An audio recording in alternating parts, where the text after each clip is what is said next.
So here we are, we're into food plotting season. Yes, it's only February, but it's getting to be that time. One of my favorite methods for planting a perennial food plot, like with clover, alfalfa, or other legumes like that, is frost seeding. Now, when it comes to frost seeding, you can't just frost seed everything. You can't frost seed brassicas. You wouldn't want to frost seed something like Egyptian wheat or sorghum or milo. You wouldn't want to frost seed grains or plants like that. But some that are really great for it are your perennial forages, like a lot of different clovers, alfalfa, other legumes like that. First off, the way that frost seeding works is you want to do it in February or March, depending on where you're at. I'm in Missouri, so here in the Midwest, February and March is a great time to utilize the frost seeding method because you've got lows that are freezing overnight typically, and you've got highs that are sometimes in the 50s and 60s that are melting all that. And that's the way that frost seeding works. You use a hard seed that's I guess you'd call it a hardy or a tough seed like a clover or alfalfa. Those are going to be just fine to lay in the ground for a couple months before the spring really gets here and things start growing and the growing season starts. And so what you do is you just broadcast them wherever you're at, wherever you want to put your food plot. And the overnight temperatures where it's freezing helps the ground harden.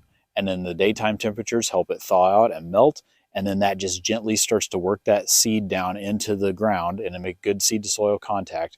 And it gets it at the proper depth. And then once spring comes around and the temperatures warm up and days are good for growing, that's whenever your seed will germinate. It'll have the proper moisture, it'll have the proper seed depth, and it'll grow really well. So some of the reasons that I like frost seeding is the main thing is I don't have to time it with the rain.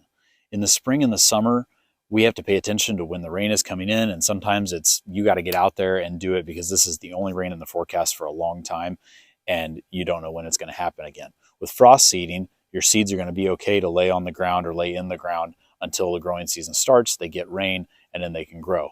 And you can come back later and then fertilize them. You don't necessarily want to fertilize at the time of frost seeding because you don't know how long it's going to be before the temperatures warm up and things start growing, and you don't want that fertilizer to leach or be carried away by erosion. The second big reason why I like frost seeding is it doesn't require tilling or any equipment. Now, for best results, the best year that I ever had frost seeding, we did go and work up the ground first, broadcasted the seed, and then let the frost seeding, freezing, thawing action do its work. And we had really great results with that. So if you can do that, you can have better results that way. But if you have limited time, if you have limited equipment, maybe you don't have a tractor or you don't have a disc or a tiller of any type or a harrow even to drag over, then frost seeding can be a really great solution and a great method for you to get a food plot and a perennials. And those perennials like clovers and alfalfa, those are going to be all season forages. Those are going to be great in the spring, the summer, the fall, even into the winter. Alfalfa and clover can stay green for that long. So they're really great for all season. And if you have a poor man's plot where maybe you can't get equipment to, or you just don't have the equipment available, it can be a really great idea. The other reason why you may not want to work up your ground is because no-tilling has become a really common practice in farming and in food plotting over the last many years. And you're starting to see that more and more when it comes to food plotting is no-till methods. To be effective with no-tilling, it's really beneficial to have a drill of some sort. I don't have a drill, so I'm dependent upon broadcasting, harrowing. I do have a disc, and we use that some. But if you don't want to till your ground, frost seeding can be a great solution there too. The third reason why I like frost seeding is the seeds that you broadcast, they have a chance to get to the proper depth they need to be, and they tend to be the first thing to germinate when spring and the growing season comes around, and they can get up and get ahead of those other plants like weeds and other things like that that you don't want, grasses, and they get ahead of those. And if it's a clover, clover spreads by stolon, which is nice because they don't have to have a seed to spread. They branch out sort of like a strawberry plant does in your garden if you've ever planted strawberries, and that's how they spread. So that's why people don't like clover in their yard or on their lawn, because it is very hard to get rid of. But for a food plot, for deer, something they love to eat is clover. It's a fantastic forage to have in your food plot. And the way that clover works is it branches out by stolon, it canopies, and whenever it canopies, it blocks the sun from getting to the floor to help any of those weeds or undesirables grow. And as the season goes on, you should be clipping your food plot regularly of clover so that it continues to stay healthy. You get new growth. Deer like that new growth better than they like the older stuff. So it just gives you many options to clip weeds back. You don't have to use as many sprays and chemicals to try to take out your weeds. You can just use a mowing technique and make that happen too. The forages that I'm going to be frost seeding today are from Grandpa Ray Outdoors, which is a company that I've used for my food plotting for the last, I think, since 2017. So for the last 6 years, this will be year 6. Great products at Grandpa Ray Outdoors. It's 100% seed. There's no filler in any of it. There's a lot of education involved in it, which is where I've learned a lot about food plotting. You should check them out on Facebook, YouTube, and those are the main places you'll find them.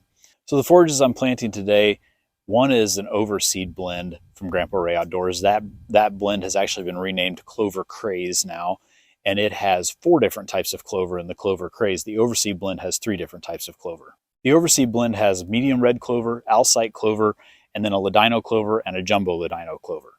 So it's a really great base foundational blend to really have in any of your food plots that you have. If you don't have a clover or perennial plot like that, you need to have one. I don't think it's smart to just rely on focusing on only a fall planting or a spring planting. You want to have something that's there all year, and a clover plot is one that's going to be there all season. Alfalfa is one of the other forages I'm frosting today. Alfalfa is fantastic for deer because it's there all season. They love it. It's very nutritious for them when it comes to protein and that sort of thing.